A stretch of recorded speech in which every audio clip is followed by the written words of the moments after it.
Para mi cumpleaños número 56, mi hijastra me envió unos auriculares de regalo. Los mostré felizmente en el trabajo.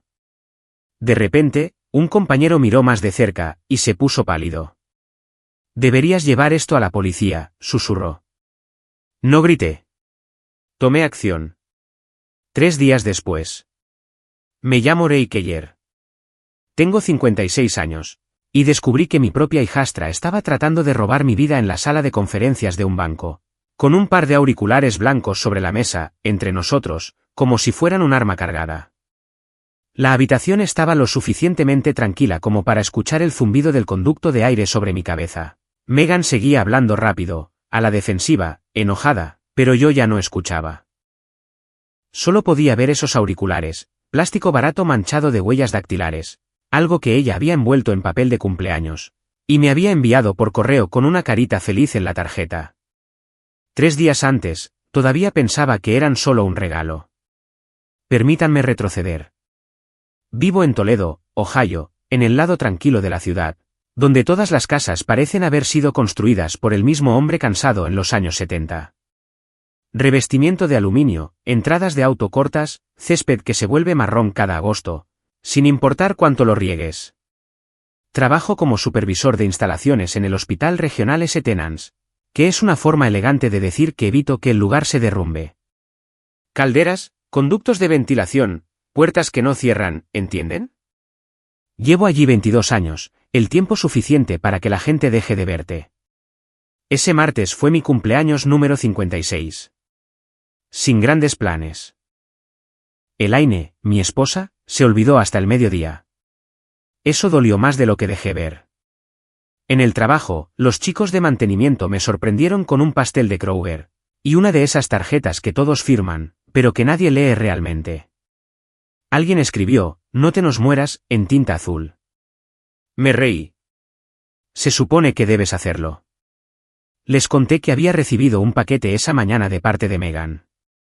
Eso levantó algunas cejas. Megan es la hija de Elaine de su primer matrimonio.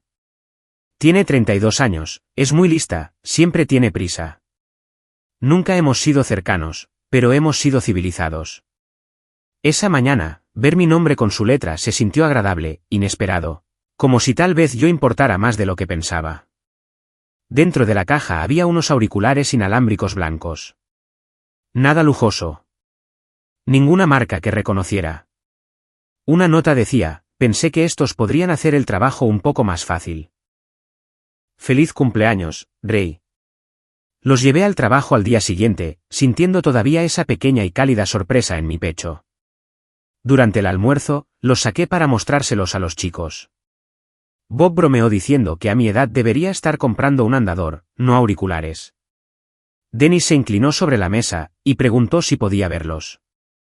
Dennis Brody tiene más o menos mi edad. Trabajó en señales del ejército en su día, antes de aterrizar en mantenimiento del hospital. Un tipo callado, que se fija en las cosas. Le dio la vuelta a un auricular entre sus dedos, luego al otro. No sonrió. No bromeó. Su rostro palideció tan rápido que fue como si alguien hubiera desconectado un enchufe. Ray, dijo, bajando la voz. ¿De dónde sacaste esto? De mi hijastra, dije. ¿Por qué? Tragó saliva, miró alrededor de la sala de descanso.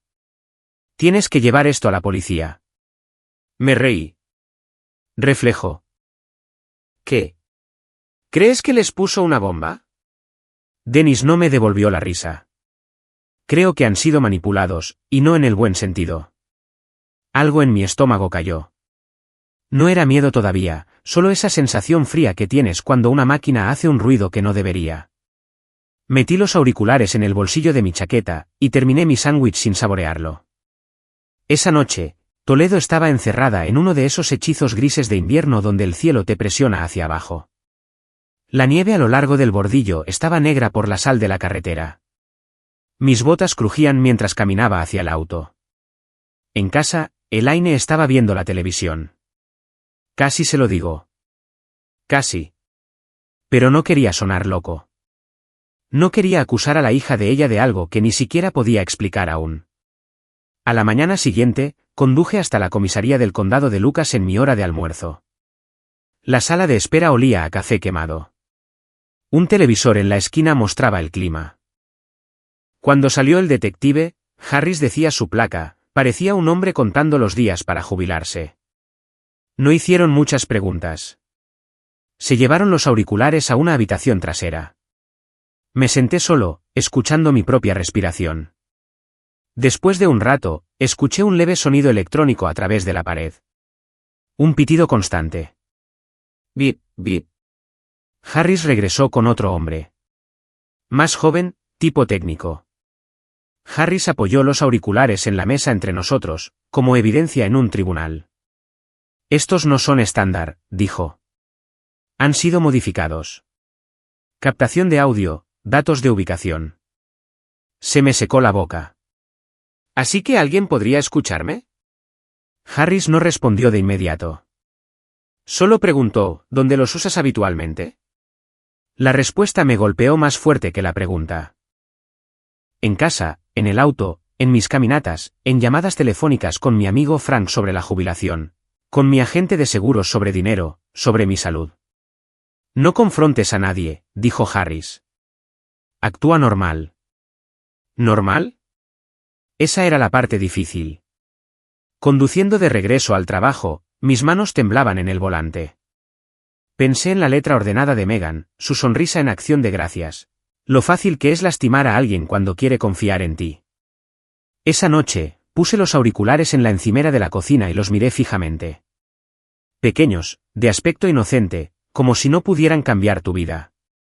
Pero algo ya había cambiado. No grité. No llamé a nadie. No acusé. Respiré hondo, y decidí devolver la escucha. No dormí mucho esa noche. Me despertaba convencido de que podía escuchar algo, estática, respiración. Un clic que no pertenecía a la casa. Elaine dormía en su lado de la cama, de espaldas a mí, con el resplandor azul del reloj despertador parpadeando 2:14, luego 3:02, luego 4:37. Cada vez que cerraba los ojos, veía esos auriculares sobre la mesa de metal en la comisaría. Por la mañana, el miedo se había asentado en algo más pesado. No pánico, no rabia. Una especie de enfoque frío que solo había sentido pocas veces antes, durante una falla de la caldera en enero o cuando estalló una tubería en el techo de la UCI. Cuando todo está en juego, y asustarse solo empeora las cosas. En el trabajo, seguí la rutina, revisé los controladores de aire, firmé una orden de trabajo, bromeé con Bob sobre los Browns arruinando otra temporada. Todo se sentía como una actuación. Dennis me miró cerca del muelle de carga. No dijo nada, solo asintió una vez como si lo supiera. Durante el almuerzo, mi teléfono vibró. Número desconocido.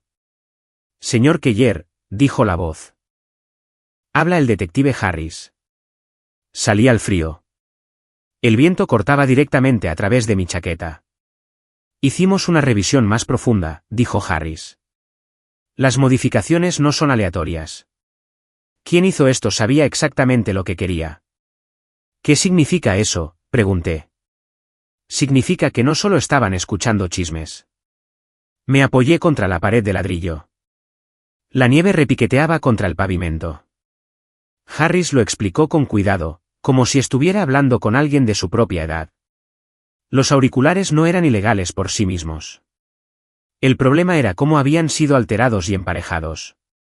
Podían activarse sin que yo los tocara. Transmitir audio, enviar ubicación. Piénselo así, dijo.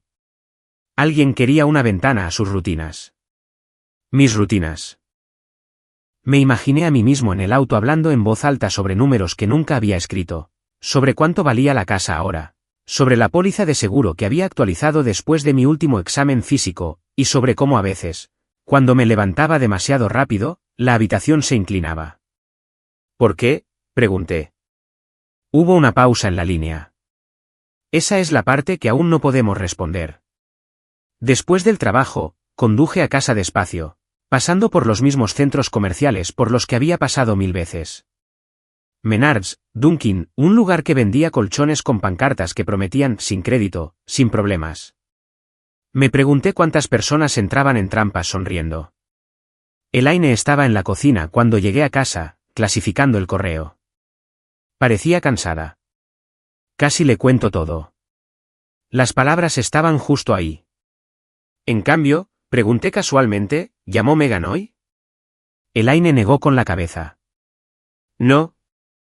¿Por qué? Sin motivo. Esa noche, hice algo que me revolvió el estómago. Saqué los auriculares del cajón y me los puse. Encajaban fácilmente, ligeros, cómodos. Eso casi lo hizo peor. Caminé por la casa hablando en voz alta como siempre lo había hecho, sobre la calefacción, sobre la cena, sobre cómo el perro del vecino no se callaba. Luego me senté en la mesa de la cocina y dije, tan claro como el día, realmente debería considerar cambiar a mi beneficiario. Esperé. No pasó nada. Por supuesto que no. Quienquiera que estuviera escuchando, no estaba sentado en mi cocina. A la mañana siguiente, Megan le envió un mensaje de texto a Elaine. ¿Cómo se siente Ray? Sonaba cansado la última vez que hablamos. Elaine frunció el ceño ante la pantalla. Qué raro, dijo. No he hablado con ella en una semana. Mi pecho se apretó, lento y deliberado. En la comisaría, más tarde esa tarde, Harris escuchó mientras le contaba todo. El mensaje de texto, el momento, los auriculares. No pareció sorprendido. Simplemente se recostó en su silla, y cruzó las manos. Esto es lo que necesito que entiendas, dijo. Si la confrontas ahora, lo negará. Tal vez llore, tal vez le dé la vuelta a la situación en tu contra, y luego, lo que sea que esté planeando, lo llevará a la clandestinidad. Entonces, ¿qué hago?, pregunté. Observas, dijo. Documentas, y dejas que las personas te muestren quiénes son. Me senté allí mirando el piso de linóleo desgastado. 56 años, y de repente, mi vida se sentía como un expediente. En el estacionamiento, me quedé en mi auto por mucho tiempo. Pensé en todas las conversaciones que había tenido sin pensar. Lo fácil que es regalar partes de ti mismo cuando asumes que la habitación está vacía. Cuando llegué a casa, puse los auriculares de nuevo en la encimera. Elaine tomó uno, sonriendo.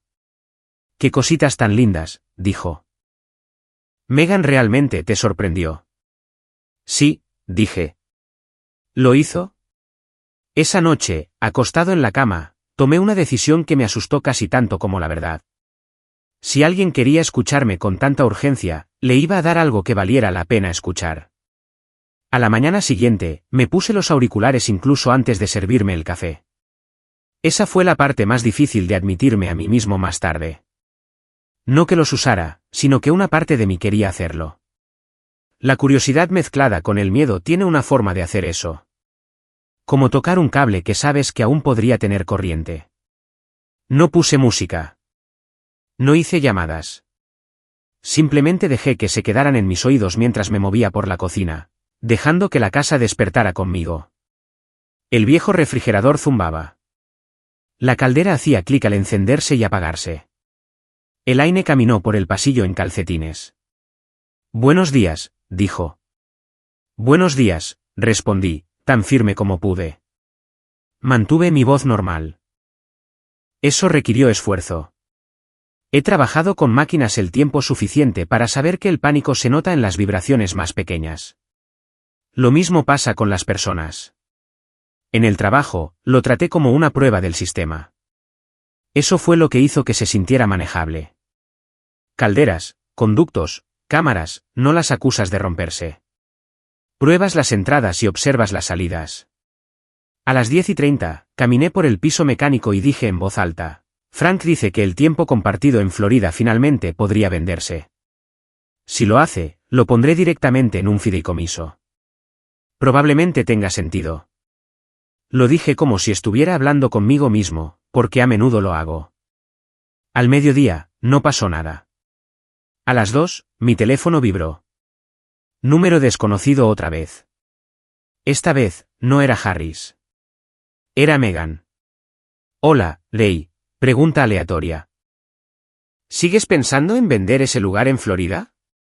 Mamá lo mencionó una vez y me hizo pensar. Mis manos se enfriaron, pero mi rostro permaneció tranquilo. Escribí lentamente, tal vez. Todavía estoy averiguando cosas. Dejé el teléfono y volví al trabajo. Arreglé un cierrapuertas en el tercer piso. Firmé una hoja de inspección. Bebí café malo de un vaso de papel. El mundo no se acabó. Eso, de alguna manera, lo hizo peor.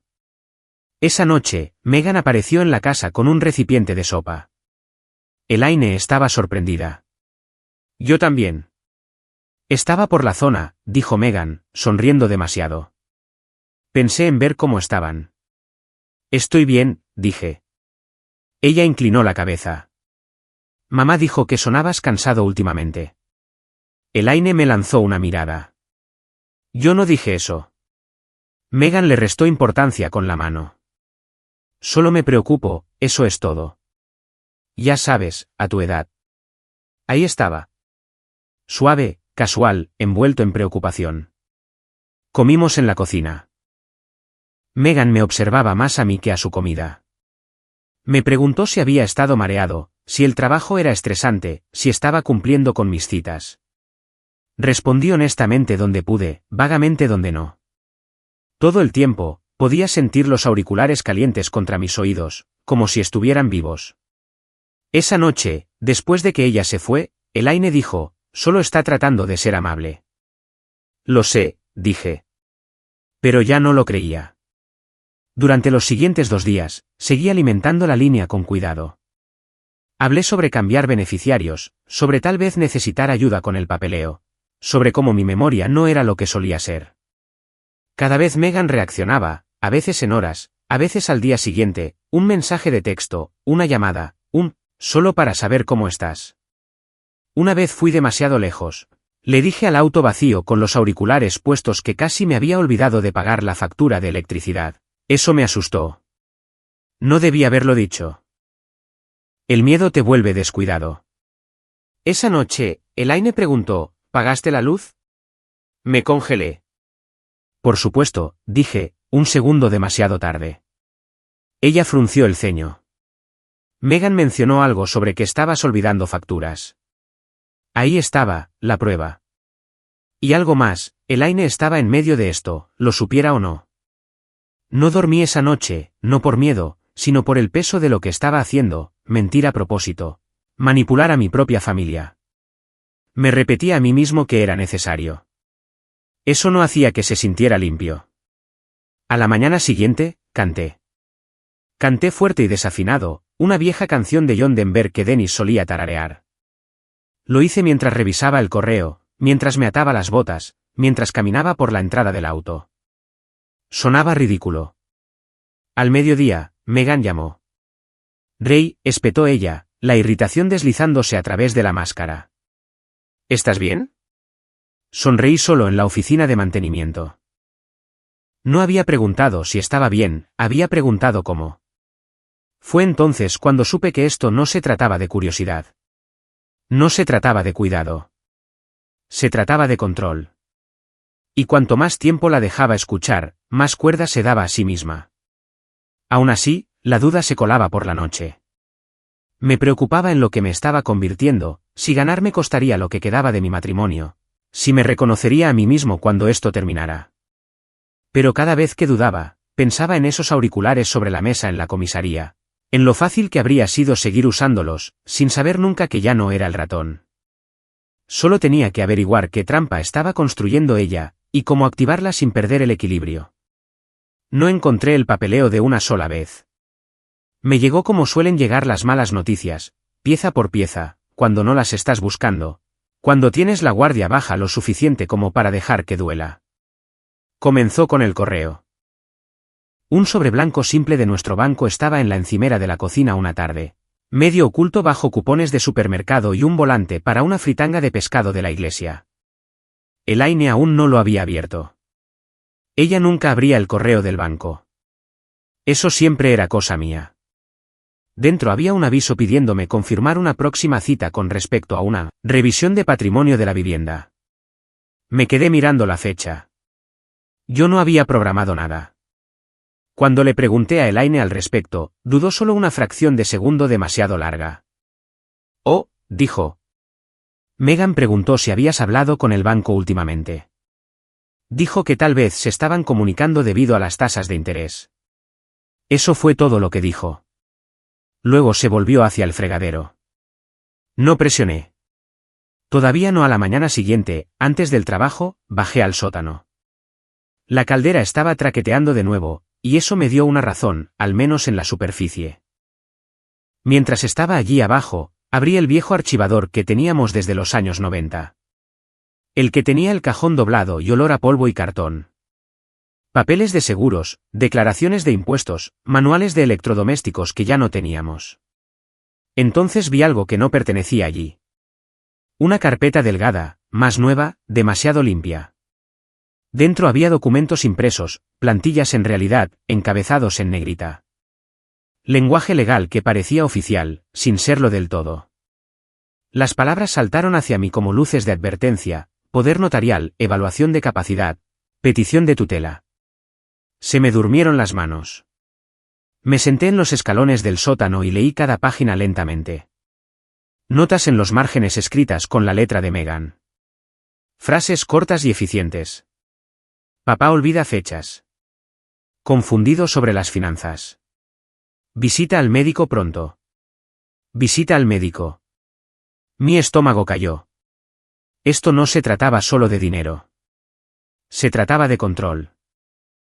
De quitarme el derecho a hablar por mí mismo, y reemplazarlo con papeleo y una sonrisa.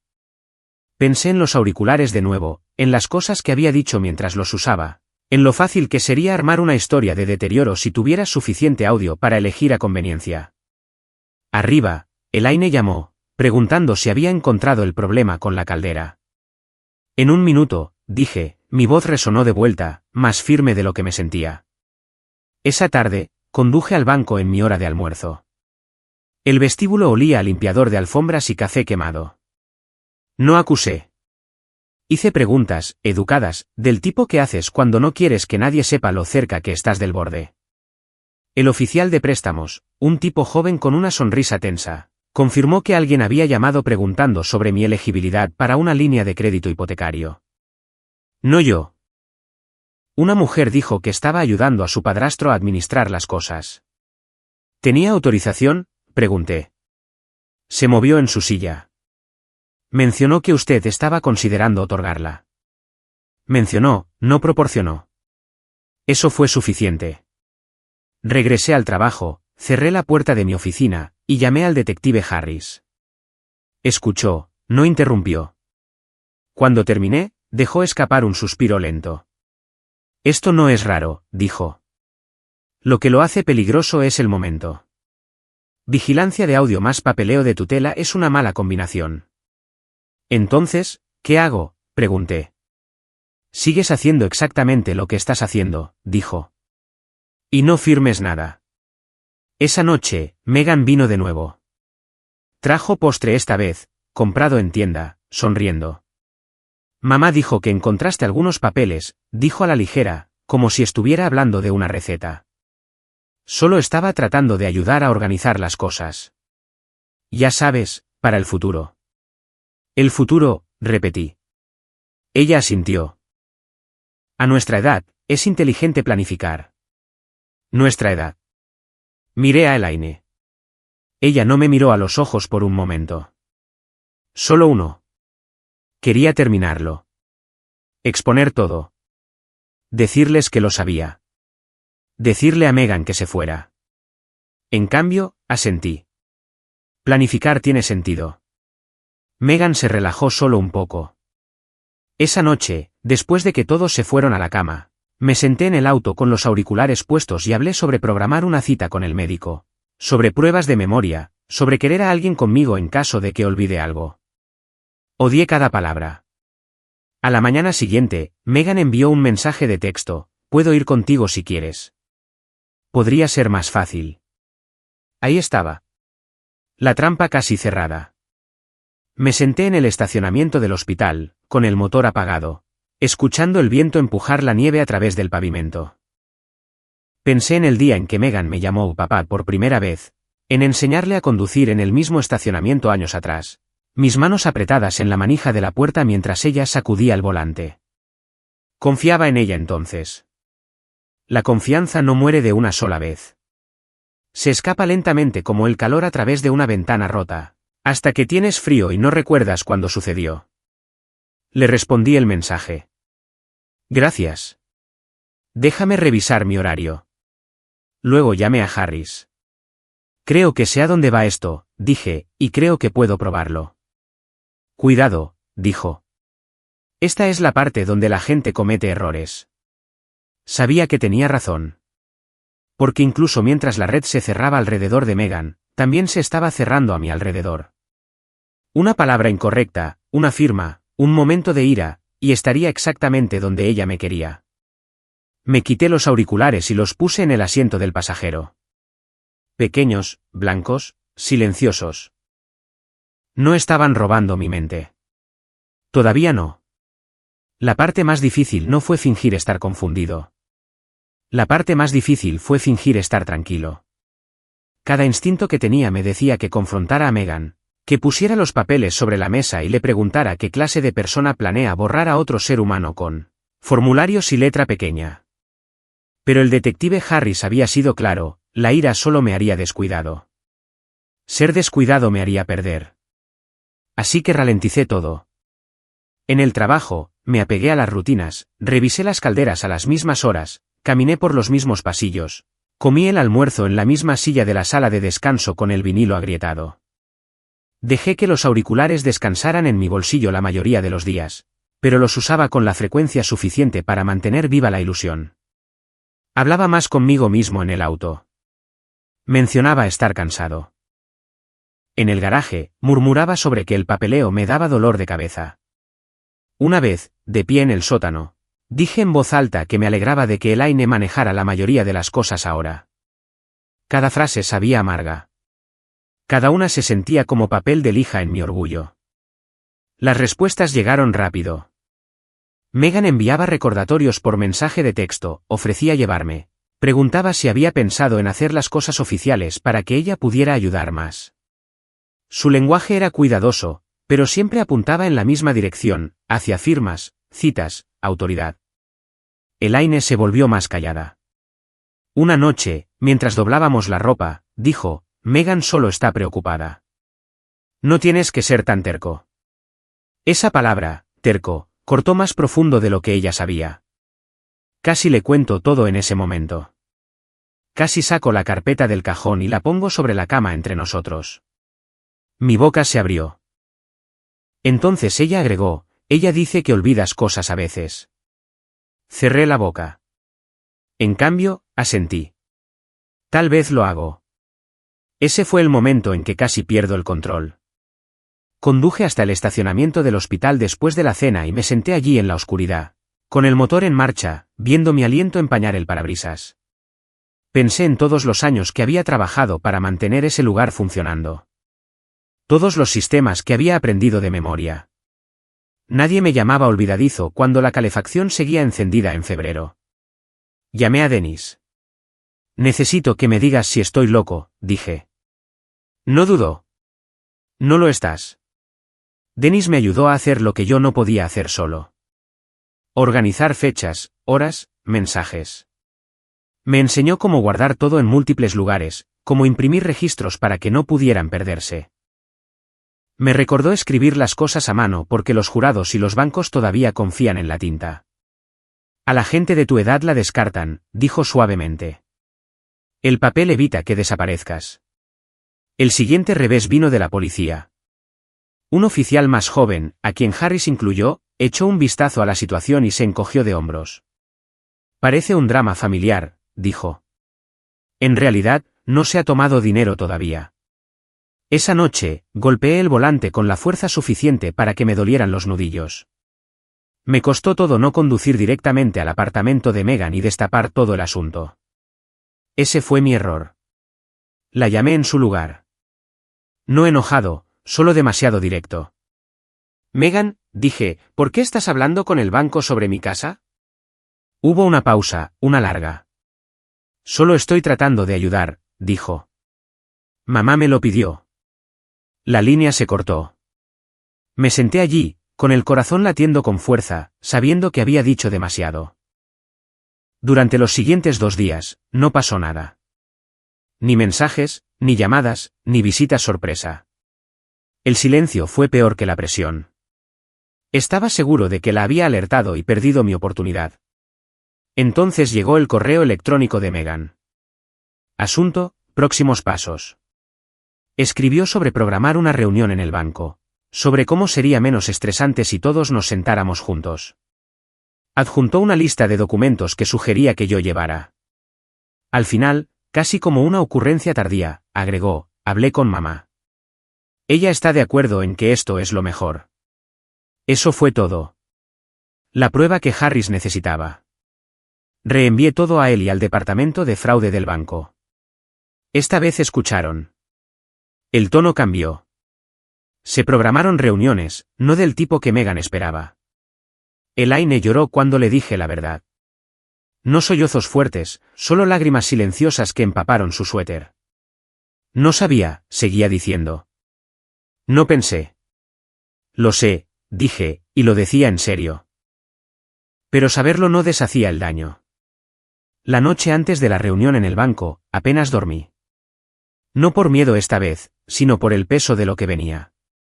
Las cosas públicas tienen una forma de cambiar a las personas para siempre. Por la mañana, me vestí con cuidado. Camisa limpia, abrigo viejo, nada dramático. Me puse los auriculares en el bolsillo una última vez. Ya no los iba a necesitar.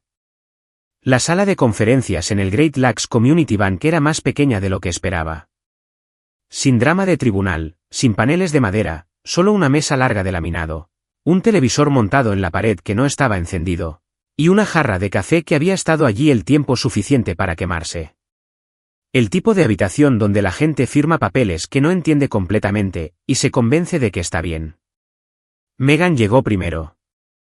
Llevaba un blazer gris y portaba una carpeta de cuero como armadura. Segura, concentrada.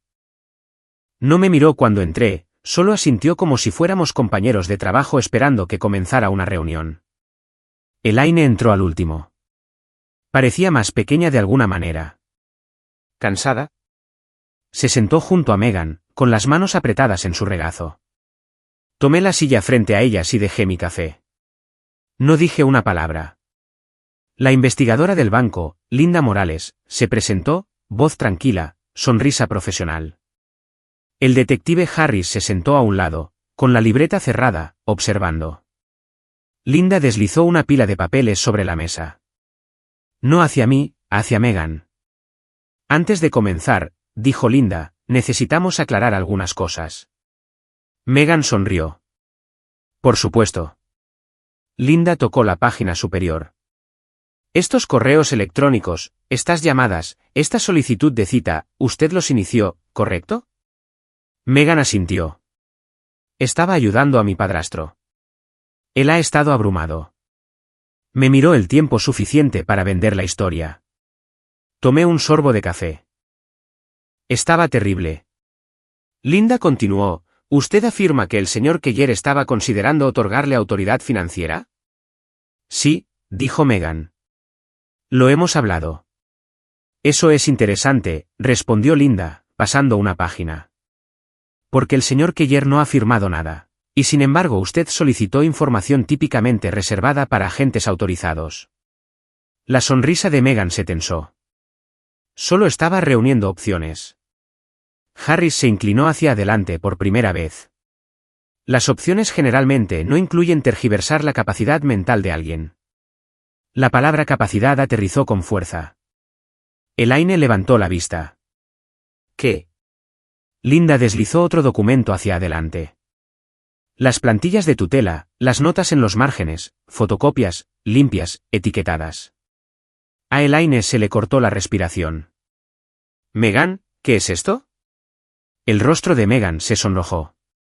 «Mamá, no es lo que parece». Dejé mi café y finalmente hablé. «Parece papeleo», dije. Papeleo destinado a reemplazarme. La habitación se quedó en silencio. Linda presionó un botón en una pequeña grabadora. Hay más. Reprodujo un clip de audio. Mi voz llenó la habitación, un poco temblorosa, confundida, hablando sobre olvidar citas, sobre necesitar ayuda. Los ojos de Megan se abrieron de par en par. ¿De dónde sacaste eso? Linda no respondió. Harris lo hizo. Del dispositivo que usted le dio. Los auriculares fueron colocados sobre la mesa. Justo en el centro por un momento. Nadie se movió. Megan se puso de pie. Esto es ridículo. Él está tergiversando las cosas. Me odia. Siempre me ha odiado. Me quedé sentado. No te odio, dije. Confiaba en ti. Eso lo hizo. La compostura de Megan se rompió. Las palabras salieron rápido, a la defensiva, enojadas. Habló sobre el estrés, sobre las deudas, sobre lo difícil que era ver a alguien deteriorarse, sobre cómo solo estaba tratando de proteger a su madre. Elaine la miraba como si estuviera viendo a una extraña. Harris la dejó hablar. Luego dijo en voz baja, usted alteró un dispositivo para vigilarlo. Contactó a instituciones financieras bajo falsas pretensiones, y preparó documentos legales para asumir el control sin consentimiento. Megan se rió, aguda y frágil. No pueden probar la intención. Linda deslizó una última impresión a través de la mesa. Un correo electrónico que Megan había enviado 2 días antes.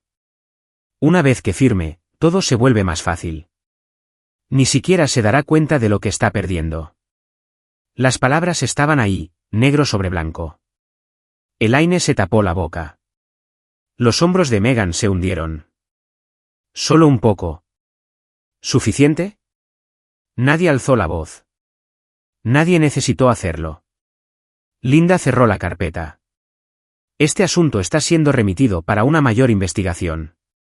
Cualquier intento de contactar al señor Keller con respecto a sus finanzas o salud será considerado interferencia. Harris se puso de pie. Señora Keller, me gustaría que viniera conmigo. Megan me miró, y luego realmente me miró. Tú hiciste esto, dijo. La miré a los ojos, tranquilo, cansado. No, dije. Tú lo hiciste.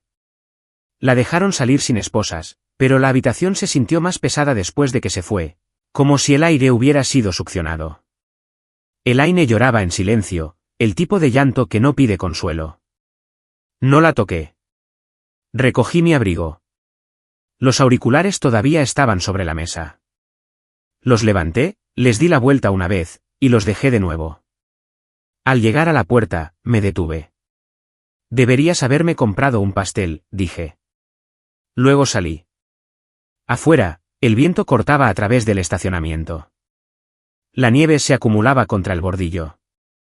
Me quedé allí por un momento, respirándolo. Por primera vez en días, mis manos estaban firmes. La casa se sintió diferente cuando llegué. Las mismas paredes, el mismo sofá con el cojín hundido, el mismo reloj haciendo tic-tac en la cocina que había querido reemplazar durante años.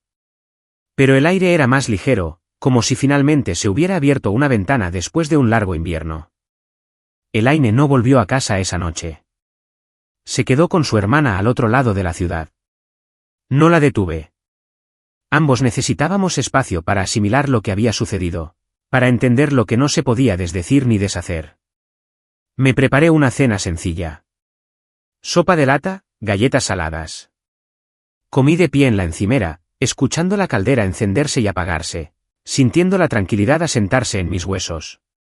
No el tipo de tranquilidad aterradora, sino el tipo honesto. Las siguientes semanas se movieron lenta pero claramente. Me reuní con un abogado, actualicé mis documentos, cambié contraseñas que ni siquiera recordaba haber establecido. Cerré cuentas, abrí otras nuevas, y aprendí cuánto de la vida moderna funciona con una confianza que nunca se te ocurre cuestionar. El detective Harris se comunicó una vez. La investigación estaba en curso, dijo. No prometió resultados que nunca tuvo. Pero su tono me dijo lo suficiente. En el trabajo, la vida volvió a la normalidad, o tan normal como se puede en un hospital. Las calderas seguían rompiéndose, las puertas seguían atascándose. La gente seguía asumiendo que el edificio simplemente funcionaba por sí solo. No me importaba. Dennis me dio una palmada en el hombro una mañana y dijo, ¿estás bien? Asentí. Llegando a eso. Él sonrió. Eso fue suficiente. Elaine y yo hablamos eventualmente, no todo a la vez. No en una sola conversación dramática, sino en fragmentos y piezas sobre el café, sobre la ropa doblada, sobre las cosas que todavía tienes que hacer, incluso cuando tu corazón ha sido sacudido. Lloró de nuevo, se disculpó de nuevo. Escuché. No apresuré el perdón. A nuestra edad, aprendes la diferencia entre terminar algo y dejar que cambie de forma. Algunas cosas se rompen, otras se doblan y nunca vuelven a enderezarse del todo. Dejé de usar auriculares inalámbricos. Eso puede sonar pequeño, pero me importaba. Volví a los viejos con cable, del tipo que se enredan en tu bolsillo y tiran si te alejas demasiado del teléfono. Me recuerdan que estás conectado y que las conexiones tienen límites. A veces, tarde en la noche, pienso en lo cerca que estuve de firmar un trozo de papel que me habría borrado sin un sonido. Sin gritos, sin lucha, solo formularios y firmas y una historia contada a mis espaldas. Esa es la parte que todavía me afecta. No el dinero, ni siquiera la traición. Es lo silenciosamente que podría haber sucedido. Solía creer que el peligro se anunciaba a sí mismo, que venía con voces alzadas o puertas azotadas. Lo que aprendí a los 56 años es que a veces llega envuelto en papel de cumpleaños, con una sonrisa y una nota que dice, «Feliz cumpleaños, Ray». Si estás escuchando esto y pensando, eso nunca me podría pasar a mí, yo también solía pensar eso. Era cuidadoso, responsable, el tipo que arreglaba las cosas para los demás. Todo lo que hizo falta fue un regalo que no cuestioné. Así que, aquí está con lo que los dejaré. Confíen en sus instintos. Presten atención cuando algo se sienta mal, incluso si viene de alguien a quien aman. Especialmente entonces, hagan preguntas, tomen notas, y no se avergüencen de protegerse. Si esta historia los hizo detenerse, si les recordó a alguien o tal vez incluso a ustedes mismos, compártanla. Hablen de ello. Estas cosas prosperan en el silencio. Y si quieren escuchar más historias como la mía, reales y fundamentadas en las vidas que realmente estamos viviendo, quédense. Suscríbanse. Cuéntenle a un amigo que todavía cree que la familia nunca cruzaría esa línea. A veces, la voz más tranquila en la habitación es la que dice la verdad.